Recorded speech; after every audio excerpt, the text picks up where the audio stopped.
Ito ay rated SPG. Striktong patnubay at gabay ng magulang ang kailangan. Maaaring may masiselang tema, lengguwahe, karahasan, sexual, horror o droga na hindi angkop sa mga... Tuluyan na ngang nasira ang pamilya ni Manuel sa Pilipinas sa kagagawan nga nito ni Hazel dahil hindi niya nga mapanagutan mag-isa ang kanyang anak, lalong-lalo na nga sa Saudi na iba nga ang batas doon.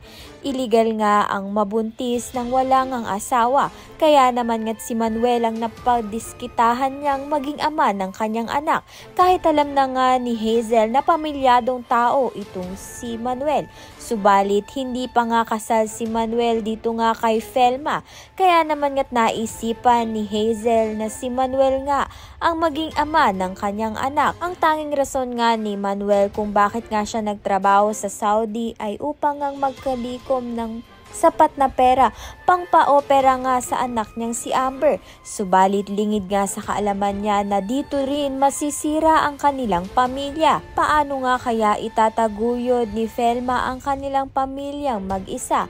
Ngayon ngay mahihirapan siya dahil dalawa pa ang naiwang sa kanyang anak. Masustentuhan pa nga kaya ni Manuel ang kanyang mga anak dito nga kay Felma. Kaya naman nga't yan at iba pa ang dapat nating pakaabangan. Maraming salamat sa iyong panonood.